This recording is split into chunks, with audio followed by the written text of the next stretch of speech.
resolution at the annual meeting of the Union of College and University Students in the lecturers in the United Kingdom. Also proposal that whenever you do something with Israelis, you ask them first where they stand towards the Palestinians, which according to legal opinions transgresses the racial equality law in the United Kingdom. Second thing, you may have seen that Professor Mumford of Harvard University got the Wolf Prize and gave the money to students, partly to students of Birzeit University. Just want to tell you that at the end of 2003, elections were held for the student council in Birzeit, where they showed in the campaign models of exploding Israeli buses. And in the debate, the Hamas candidate asked the Fatah candidate, Hamas activists in this university killed 135 Zionists. How many did Fatah activists from Birzeit kill? Well, these Zionists obviously are Israeli civilians. So I think what we should do is to see to it that Professor Mumford becomes better known for his financing with Israeli monies people at the place which promotes murder of Jews than for his work on mathematics and on the Wolf Prize. We have a number of lectures coming. We have in these two series. We have on the 17th, Ephraim Zurov will discuss with us the issue whether it makes why it makes sense to keep prosecuting war criminals more than 60 years after the war. We have, before that, on the 4th of June, Judge Bach, who will share with us how he views the Eichmann process. He was the deputy prosecutor in that process.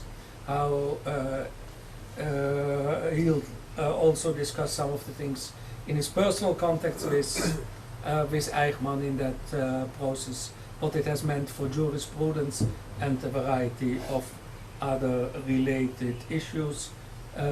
This is a topic which I have heard that he has once spoken about, and that was a great success.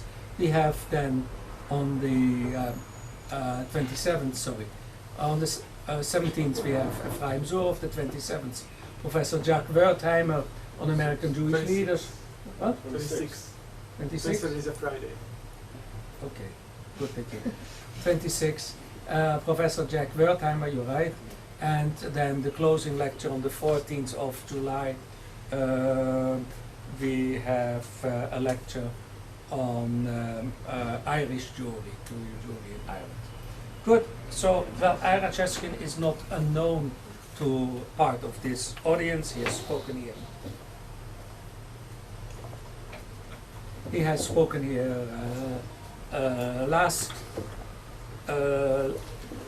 year. He, of course, is the leading scholar on. He's done more demographic studies on single American Jewish community than anybody else, which makes him the leading scholar in this field. He's the director of the Jewish Demography Project for Contemporary Jewish Studies at the University of Miami. He's a professor of geography at the same institution. He has advised on the National Jewish Population Surveys and published a number of books. Ira, the floor is yours. Thank you. It's a pleasure to be here. Is this microphone working? I don't think I need it. Okay, then it is. Okay, then I'll use it. Okay, it's a pleasure to be here once again this year, and we're going to talk about local Jewish community studies in the United States. Last year I talked more about the national study and how many Jews there were in the country as a whole. Today I'm going to talk about some of the local studies, what their implications are, and the way in which they're used to plan for better American Jewish communities. Of course, counting Jews is nothing new. And you can imagine when the education director at my shul discovered that my son's bar mitzvah portion was numbers 1, numbers 1, 2, and what I did for a living, it was one of those amazing coincidences. Let me talk just briefly about the methodology of these studies, so you understand a little bit about how they were done. We did national studies in 1971 and 1990. The one in 2000 to 2001, that one study by itself cost somewhere between $5 and $6 million to complete. We've also done since 1993 50 local Jewish community studies. We're going to be looking at the results of those today. As you can see, if we go back to 1980, these local community studies have cost somewhere combined between $8 and $10 million, and they've included 55,000 plus interviews. A lot of money's been spent on this, in other words, and the money for the most part, because sometimes studies are done, any studies are done, and they sit on a shelf and nobody does anything with them. That is much less true of what we're about to look at. So let me explain to you, and I did this part last year too, but for those of you who weren't here, the way in which these studies are done uses a technique called random digit dialing. So we have 10-digit phone numbers in the United States. The first 3 digits, of course, are the area code followed by an exchange code. So we take the area code, exchange code combination, pick out 4 random numbers, put them at the end. Hello, I'm calling on behalf of a population study for the Jewish community sponsored by the Jewish Federation of. We are not asking for donations nor selling anything. We are interviewing households with 1 or more Jewish people. Was anyone in your household born or raised Jewish, or is anyone currently Jewish? Now, if you look at the example at the bottom here, in Lehigh Valley, Pennsylvania, where we did 200 and some interviews that way, we used 30,000 different telephone numbers and dialed them more than 70,000 times. That's because most of the 30,000 numbers were disconnected, not in service, fax machines, the emergency phone in an elevator, the suicide prevention hotline, the local bank, the stores, right? Many of them, of course, were non-Jewish households. Now, what this meant, of course, is when we got done in Lehigh Valley, Pennsylvania, we knew that 1.1% of households contained a Jew. That allows us to make a population estimate. This also produces the purest random sample that we know how to produce. Why? Well, you don't have to be on any Jewish mailing list to make it into the sample. You don't have to be in the phone book to make it into the sample. You could have moved into town, you could have been born there 65 years ago, whereas the young couple in Atlanta told us they were unpacking their truck. We were their first call. Their phone had been turned on that day. Okay? You don't have to have a last name like Cohen, O'Leary, or Schwartz. You could be a Jew named Miller or McGillicuddy to make it into the RDD sample. So that's why we spend all that money trying to find Jews that way. Now, in many of the local studies, most of the local studies, random digit dialing is so expensive that we then supplement the sampling either with households with distinctive Jewish names or with households from a mailing list. Regardless of which of the 2 ways it's done, we then use some magic called weighting factors that put the 2 samples together. A Jewish household in all of these studies is a household containing a Jewish person. And a Jewish person is simply someone who self-identifies as a Jew. So no, we don't know whether their mother was Jewish. We don't know whether their father was Jewish. Some people in the United States simply consider themselves Jewish because they've married a Jew and they've raised Jewish children and they've been a member of a synagogue their entire life. The national study, we ask such questions. In local studies, we don't. The North American Jewish Data Bank, which is at jewishdatabank.org, contains the data and the reports for over 100 Jewish community studies. So if any of you, for example, are from a place like Detroit or a place like Miami, there's a large report up on the internet for free at jewishdatabank.org that gives you all the results of these studies. The national study is available at ujc.org, and the American Jewish Yearbook, which is also available at jewishdatabank.org, has annual estimates for literally hundreds of Jewish communities. The basic question that I'm hoping to answer here is, well, why are these studies done? An important point here is that American Jewish communities differ significantly from one to the next. That is, I'm sure, sitting here in Israel, people hear about Jews in the United States in general. And those things generally come from one of two sources for the most part. Either the National Jewish Population Survey, or perhaps some of these annual surveys that are done by American Jewish Committee. The problem with the annual surveys done by American Jewish Committee is that they're practically people who volunteer to do them. And so they're far, far from random samples of the population.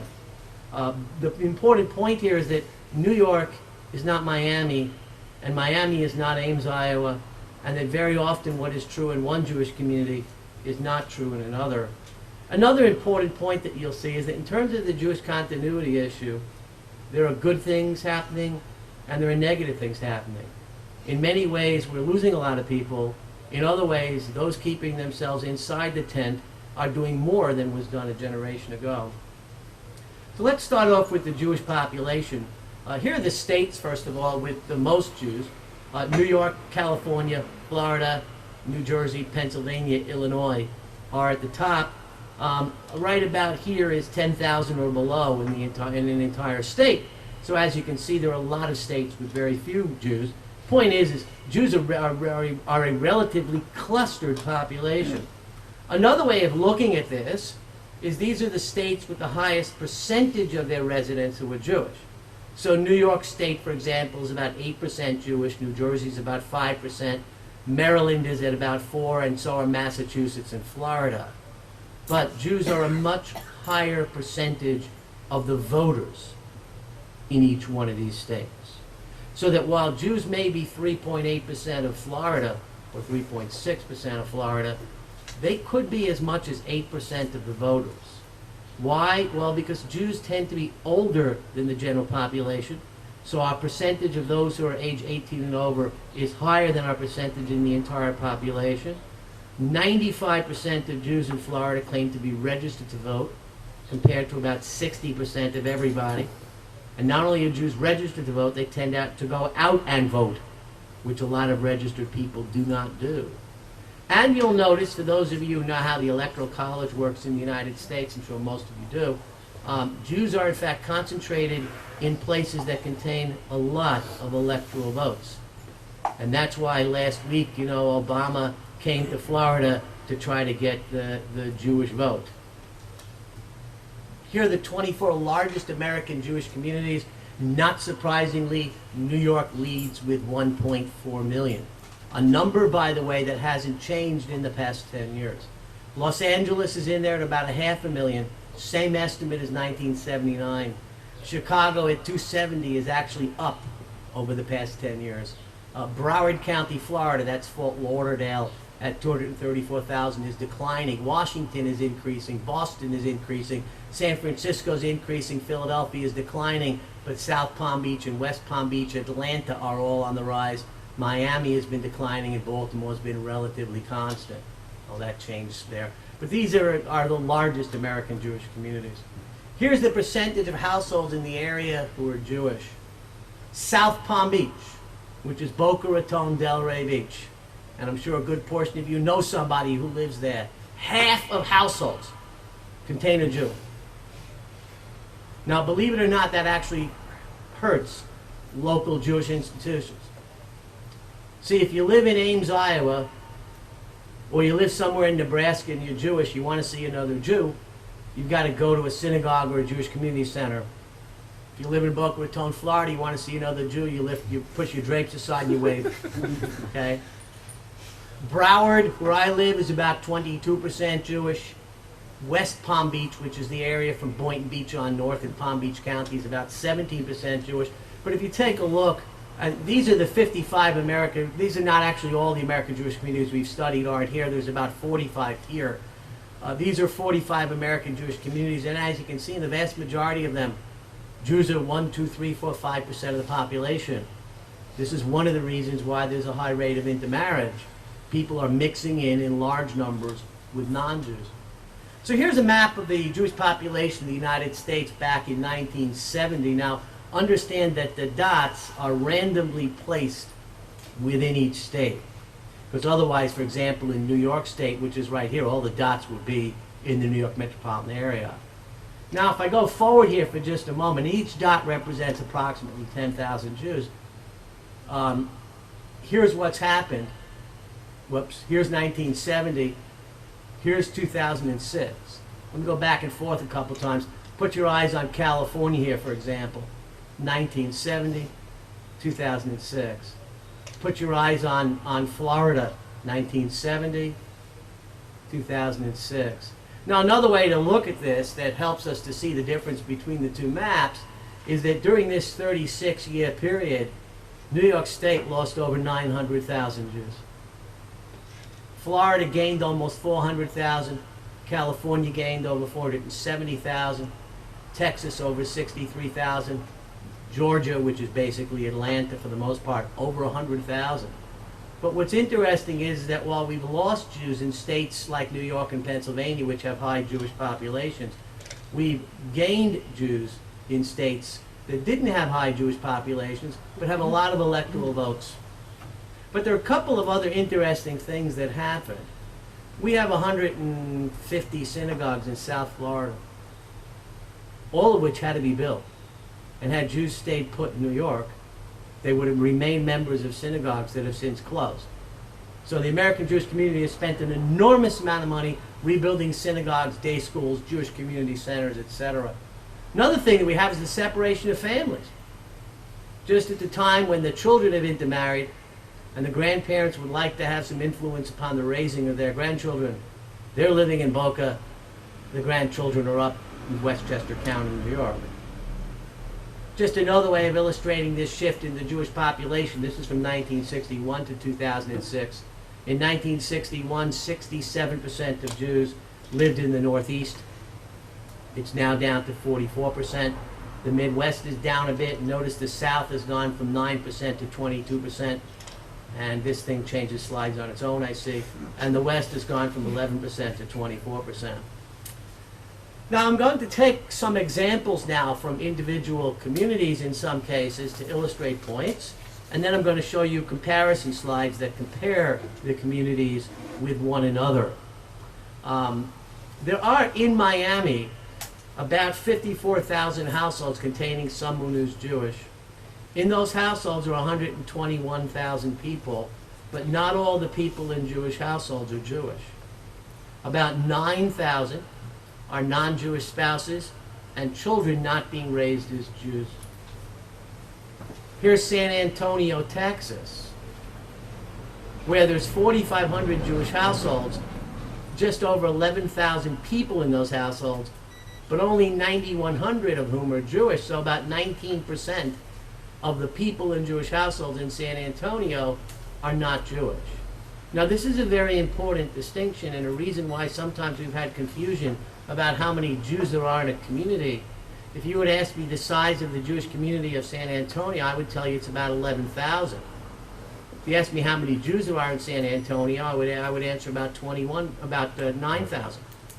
There's another 2,000 people, some of whom belong to the synagogue, some of whom belong to the JCC, some of whom have their children in the JCC day camp, but they are not Jewish. And this has been a source of confusion. We just had a situation with one Jewish community that had been telling people that there were almost 120,000 Jews there, and the report that they got from another researcher was not careful about its language, and they had misinterpreted it. No, there were 96,000 Jews there, not 120,000. The other 24,000 people were persons who were not raised as Jews. Now, an interesting implication of having lots of non-Jews in Jewish households is that some of those 2,100 non-Jews in these households, if you would ask them if they hadn't married a Jew, they probably would have had, those vast majority of Americans who go, I guess Israel's okay. Might not have had an opinion on it, wouldn't have figured in their voting patterns, but perhaps married to a Jew who does feel strongly about Israel. Now their opinion is somewhat different and they're paying attention to the situation, etc. So it's a short-term effect, but and maybe the only positive thing I can think about intermarriage in the United States, but we are gaining some political support. In fact, some of the studies done by the Gallup poll and by American Jewish Committee show that non-Jews married to Jews are more likely to have favorable opinions about Israel.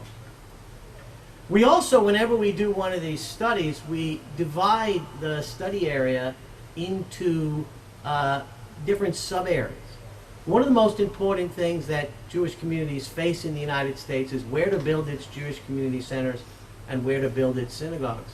So we do want to know something about the way in which the Jewish population is moving around the area. So this is Miami. This is Dade County. Here's South Beach, Middle Beach, and North Beach that I'm sure some of you are familiar with. North Dade Core East is basically the city of Aventura.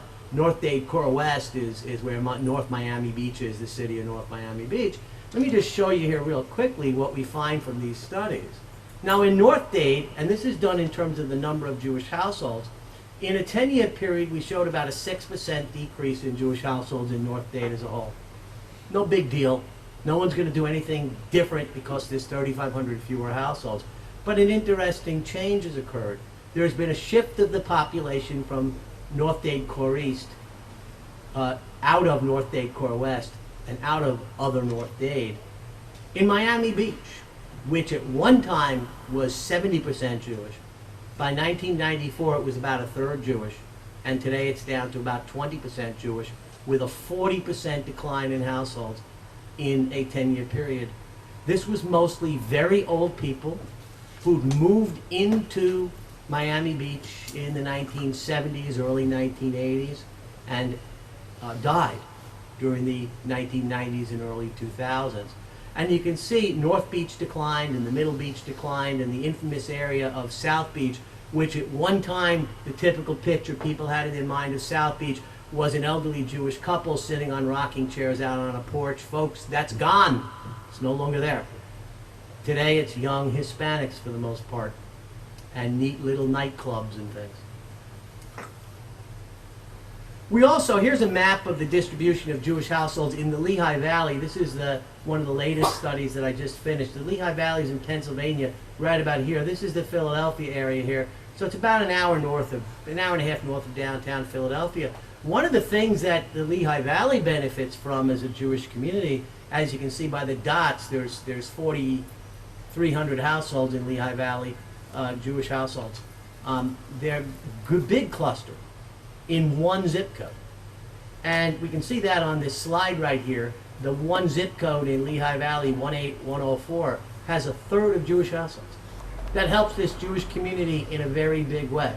Now, if you take a look at the three communities at the bottom here, Washington, New York, and Los Angeles, are there clusters of Jews there? Yes, but there are many different clusters of Jews. And in terms of market penetration, those three federations, Washington, New York, and Los Angeles, are among the weakest in the country. Whereas the Lehigh Valley Federation is well known by the community, well respected.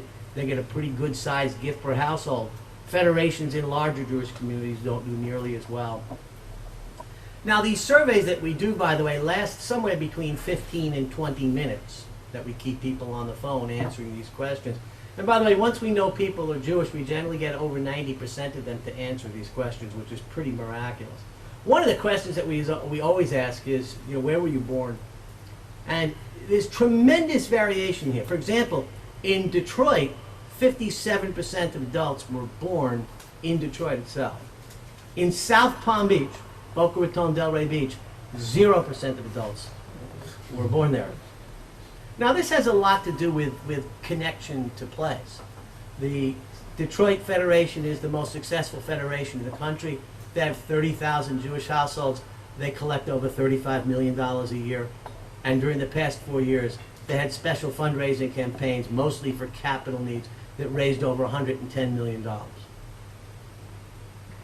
They've got 57% locally born. You go to places like South Palm Beach and Sarasota, Las Vegas, and Broward, they're struggling. I think in my synagogue, which has over 400 families, we now, for the first time, have 2 young couples who've joined whose parents belong to that synagogue. The level at which people are willing to give through foundations, or willing to give it all to a local Jewish community when it's not the place in which you've grown up, is much, much less. Local-born Jews feel an attachment to place. Foreign-born. In Miami, we found out in our latest study that 31% of adults are foreign-born in Miami. Now, these were not foreign-born, born in Eastern Europe type of folks. These were, for the most part, Jews from South America, from Cuba, some Israelis, some Jews from the former Soviet Union. And as a result of this, the Jewish Federation's marketing campaign for the next 3 years came up with a logo called Into the Tent. See, we had a problem when the first group of Hispanic Jews came back in the early 60s, where they weren't welcomed in the community in the way in which they should have been. They were viewed as different. And they wanted to make certain, recognizing that almost 1/3 of our community now is from abroad, that everybody in the community felt welcome. We also asked questions to find out if Jews are from the former Soviet Union. Now, that migration from the former Soviet Union to the United States is slowed to very little today. St. Paul and Minneapolis, the twin cities, as you can see, lead the United States in this. We found out that they have significantly greater health issues than other people do, and a much lower income than most of the other Jews in Minneapolis and St. Paul. And that led the Jewish federations in that area to get a grant to provide special assistance to this group. We also ask questions that allow us to see whether the Jewish population in an area appears to be increasing, is it stable, is it decreasing. When we did this this is Lehigh Valley, Pennsylvania, our questions led us to the conclusion that there were about 100 Jewish households moving into the Lehigh Valley each year, and about 65 leaving. Basically, for the most part, a tie is the way in which I would look at that. You do this for Boca Raton, Florida, you have 700 moving in each year and 50 to 75 moving out each year. And most of those planning to move out are planning to move vertically anyway. Okay. So in Lehigh Valley, we come to, you got it, okay. In Lehigh Valley, we came to the conclusion that their Jewish population, they should plan in an environment in which they're really not going to look at an increase or a decrease.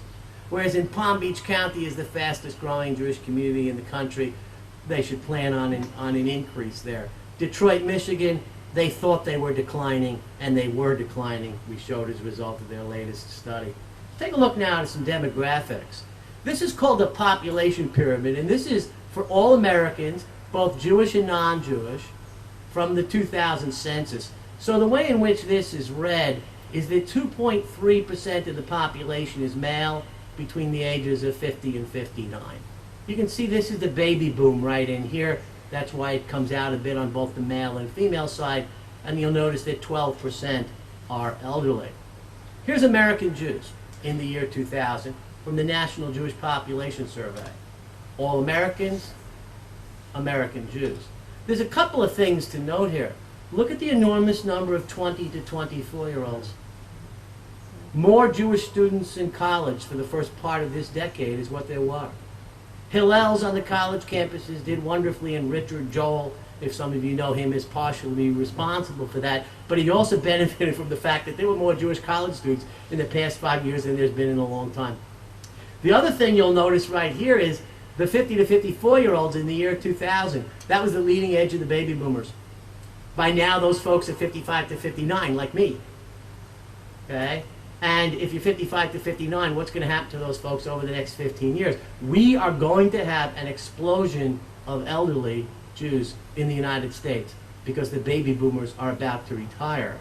And the folks in Florida are saying, well, but lots of Jews are now going to North Carolina instead of Florida. You know what? There are more Jews in one wing of Century Village than there are in all of North Carolina. Okay? So that's not a big concern. The other thing is that even though Jews, some of them are going to Texas to retire, most of them stay place in New York, by the way. Not all the Jews retire to the South. But is that even if a smaller percentage come to Florida, there's going to be many more retirees over the next 10 years, okay, among the Jewish population. So even if it's a somewhat smaller percentage, Florida, particularly Palm Beach County, will continue to grow as a result of retirement migration. Here's the Lehigh Valley, okay? And Lehigh Valley, I discovered that 30% of the population was aged 50 to 64. And I said, gee, that sounds high to me. So I looked back at the other 55 studies, and sure enough, that's the highest percentage of 50 to 64-year-olds of any Jewish community that has been studied. What does that mean? Well, over the next 15 years, what happens to the 50 to 64-year-olds? They become 65 to 79. And this is a community, therefore, that does need to plan for significant expansion in its elderly population. Also, interestingly enough, this is an area that has two major and one minor university. Lehigh University, Muhlenberg is another one you might have heard of. They have 1,100 Jewish college students, yet look at the small number of 25 to 39-year-olds. That is, the kids go there to school, but they see nothing to keep them there. Here's Bergen County, New Jersey, which was quite concerned because they have been showing a decrease in Jewish day school enrollment. And in fact, they closed the Jewish day school this year. Well, it doesn't surprise me. Look on either the male or the female side. There's fewer 5 to 9-year-olds and 10 to 14s, and there's fewer 0 to 4s than 5 to 9s. Here's Detroit. Again, a good explanation. Look at the decreasing number of kids in Detroit. Here's Washington, D.C., which is not an elderly community now. As a whole, American Jews, 16% are elderly. In Washington, it's only 10%. But look at the 55 to 59-year-olds here. In the next 15 years, Washington needs to prepare for more beds in their nursing homes and for the need for more assisted living facilities. Here's West Palm Beach. A community clearly with a significant need for elderly services. Notice here that 57% are age 65 and over, compared to 12% of all Americans. Here's York, Pennsylvania. I did this project practically as a community service with what I charged them for this. There's 600 Jewish families here. Very tiny community. We, in the end, interviewed over a third of them. They were just about to spend $800,000 on a new roof and 4 new classrooms for the one Reform synagogue in town. Why? Because they were having a bar mitzvah every other week, and their classrooms were overcrowded. And you know what we discovered? There are more 10 to 14-year-olds than there are 0 to 9-year-olds, and that as soon as they got their classrooms built, they would be